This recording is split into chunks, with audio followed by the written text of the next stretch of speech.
Бисмиллахир-рахманир-рахим. Алхамдулиллах. Вассалату вассаляму аля расулихи Мухаммаду ва аля алихи ва сахбихи аджмаин. Амма ба'ду. Ассаляму алейкум ва рахматуллахи ва баракатух. Во имя Аллаха, милостивого и милосердного. Уважаемые братья и сестры, Аллах любит поклонение, которое для нас обязательно, и которое делает нас мусульманами и покорными рабами Аллаха. Когда мы уповаем на Него, посланник Всевышнего, саллаллаху алейхи вассалям, научил своих асхабов в любых ситуациях уповать на Аллаха. Если мы признаем Аллаха как единого, то Его мы должны признавать единым во всем. «О Аллах, Ты един, и Ты один способен меня спасти. Уповаю только на Тебя, только Ты облегчишь мою участь. Кого я могу попросить о помощи, кроме Тебя? Кто мне поможет?» Уповая на Аллаха, мы должны быть во всем покорны только Ему. Ибн Масуд, да будет доволен им Аллах, сказал: «Верующий не обладает лучшим благословением, чем полагание на Аллаха. Ни один человек не ждет блага, кроме того, что было дано Аллахом, и которое он ожидал от Него. Все блага принадлежат Ему». Посланник Всевышнего, саллаллаху алейхи вассалям, также учил своих асхабов. Он учил их молитве истихарат, в котором совершающий эту молитву уповает на Аллаха. Перед тем, как что-то начать, совершайте намаз истихарат чтением 2 ракатов и совершением дуа, уповая на Аллаха. «О Аллах, если мне это дело пойдет на пользу, то помоги мне, исполни его. Но если это дело не принесет мне пользы в этом и в ином мирах, то пусть это не исполнится». Как прекрасен итог упования на Всевышнего! Верующий может быть уверен, что его боль прекратится, его испытание закончится, душа обретет упокоение, его трудность станет облегчением, его слезы сменятся улыбкой, а после окончания мирской жизни ему будет предоставлена райская обитель за праведность и веру. На войне Газавата нельзя говорить, что победу одержат из-за того, кто руководит этой войной или кто идет последним. Надо уповать на Аллаха. «О Аллах, нас мало, хотя мы многочисленны. От количества у нас ничего не зависит. Если Ты дашь нам победу, то мы победим. Но если Ты нам не дашь победу, мы не победим. Мы уповаем только на Тебя». В Коране Всевышний говорит: «Во имя Аллаха, милостивого и милосердного». Пусть уверовавшие уповают только на Аллаха. Кто уповает на Аллаха, тот уповает только на Аллаха. Вот так нас учил Аллах, чтобы мы возлагали надежду только на Всевышнего. По этому поводу есть аяты в Коране. Так нас учил посланник Всевышнего, саллаллаху алейхи вассалям.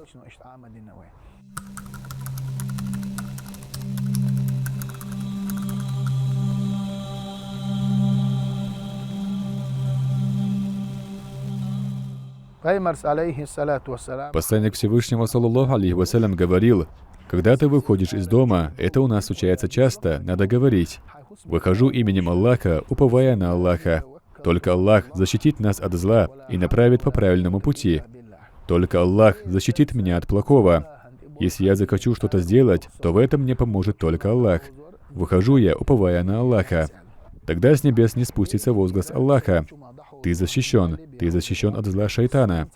Таким образом, посланник Всевышнего, саллаллаху алейхи вассалям, учил нас уповать только на Аллаха в малом и в большом.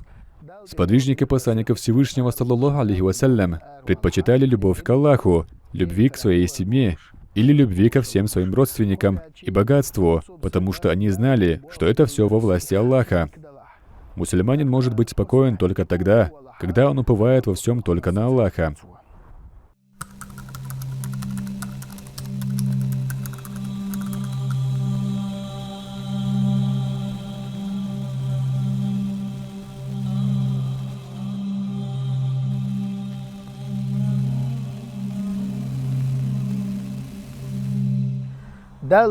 Всевышний любит, когда мы во всем зависим от Него.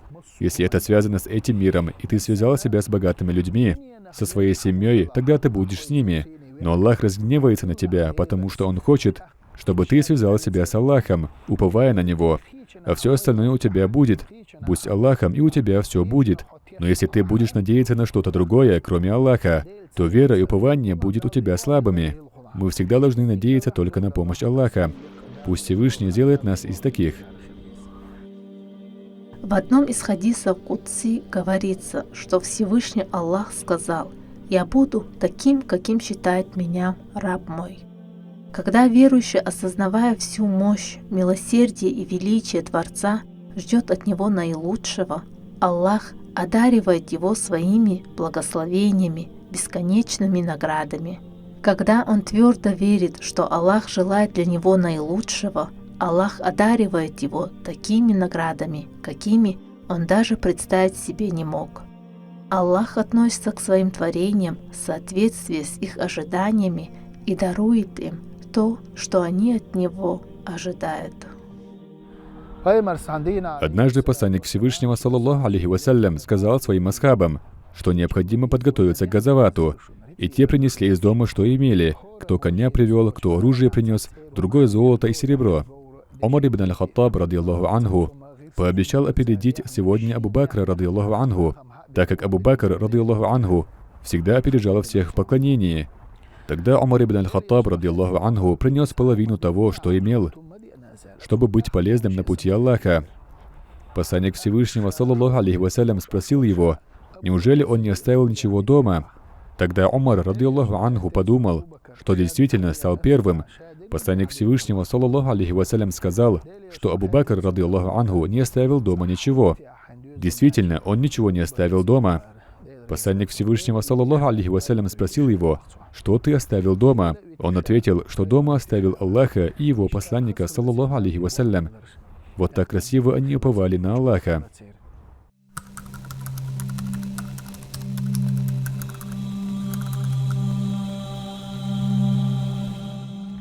Хасан аль-Басри, рахимахуллах, говорит, что прочитал в Коране в 90 местах, что Аллах предопределил нам пропитание и все, что касается нашей жизни, а нам необходимо лишь уповать на Аллаха. В Коране Аллах дает нам знать, что шайтан внушает нам совершать поклонение неправильно, сбивает нас с праведного пути. Есть только одно место в Коране, когда Иблис говорит, что если вы поможете нуждающимся, раздадите милостиню, если вы последуете Аллаху и его посланнику, саллаллаху алейхи вассалям, то останетесь ни с чем, обеднеете. Некоторые стали уклоняться в сторону Иблиса, пренебрегая тем, что в 90-х местах в Коране Аллах сказал уповать на него и не переживать. Это и есть внушение Иблиса.